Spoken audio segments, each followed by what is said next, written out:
I'm doing a Jeffrey Robertson here. In your opinion, where would India be today if the British did not step into India?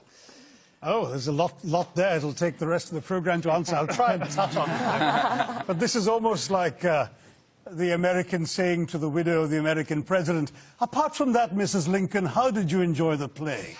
I mean, you know, really, the British came to one of the richest countries in the world, accounting for 27% of global GDP in 1700, 23% in 1800, and over 200 years of exploitation, depredation, loot and destruction, reduced it to a poster child for third world poverty, just over 3% of global GDP, 90% of the population living below the poverty line when the British left in 1947, a literacy rate, you speak of education, a literacy rate below 17%, and a life expectancy of 27. The growth rate of British India from 1900 to 1947 was 0.001%. That's what they were doing while draining the country of taxes and resources. Education, my gosh, the British, the last thing they wanted to do was invest in educating Indians. Will Durant, the American historian traveling in India as late as 1930, pointed out that the entire expenditure of the British on education in India, from the nursery level to the highest universities, was less than half the high school budget of the state of New York. All the Indian institutes of technology, the engineering achievements you're talking about, were established after independence by the government of India.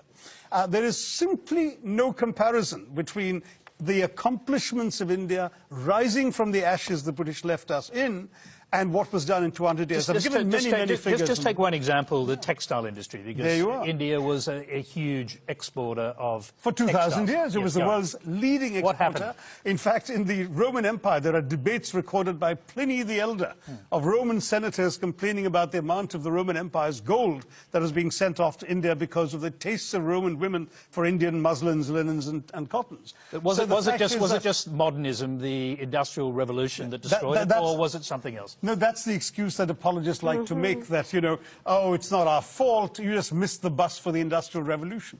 Well, we missed the bus because you threw us under its wheels, is what I tell the Brits. I mean, the fact is, in the name of free trade, the British came in and destroyed the free trade that had made India a leading exporter of textiles. The British soldiers smashed the looms so people couldn't practice their craft. They imposed punitive duties and taxes on the export of Indian textiles while lifting duties on the import of British cloth. And they achieved a captive market at the point of a gun. This is not exactly free trade, as you can imagine. Cities like Murshidabad and Dhaka in the subcontinent were depopulated.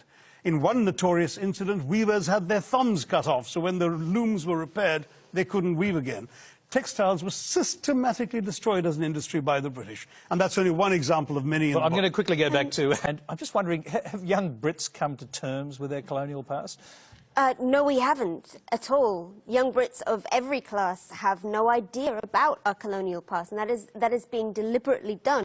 We are deliberately denied or, you know, kept away from education about the graphic facts of what the British did around the world, you know, including in this country, to the people of this country. The crimes of the British and the crimes that we committed and that were done in our names over 400 years of pillaging conquest is something that we don't like to think about, and yet it is everywhere in modern British history. When people talk about Brexit, it's stunning to me that if you ask British people who voted for Brexit what their major fear is, their fear is that people will come to our country and take our things. And that's exactly... Like, you know, why... I just can't... It doesn't compute, but we don't know this history. You know, I took history in British schools up to the age of 18, and I got a pretty good grade. And most You never learned a line of colonial history, did you? Well, almost everything that you have just said, I learned from your book. I'm going to throw quickly back to Shashi, because you know, one of the great heroes of the Second World War, in fact of the 20th century, Winston Churchill, you've basically accused him in your book of complicity in a famine that killed 4 million Bengalis. Rightly so. 4.3. I mean, Churchill personally took the decisions that actually not only plunged Bengal into starvation, but had the British actually purchase grain that the Bengalis could barely afford to buy in order to ship it to Europe, not to aid the war effort, as his defenders claim, but to boost the buffer stocks in the event of a future possible invasion of Greece and Yugoslavia. People started dying, and Churchill said, well, it's all their fault anyway for breeding like rabbits. He said, I hate the Indians. They're a beastly people with a beastly religion.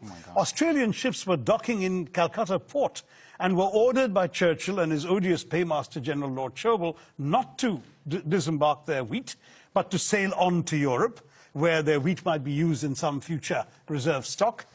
On top of that, when conscience-stricken British officials... Yes, I was going to say, did Churchill know people would die? Yes, conscience-stricken British officials are constantly sending memoranda to the Prime Minister personally, because it was his decision, saying that people were dying literally on the streets, and all Churchill could bring himself to do was write peevishly on the side of the file, why hasn't Gandhi died yet? Wow. And this is the man the British want us to hail as an apostle of freedom and democracy, when he has as much blood on his hands as some of the worst genocidal dictators of the 20th century. Well, thank you.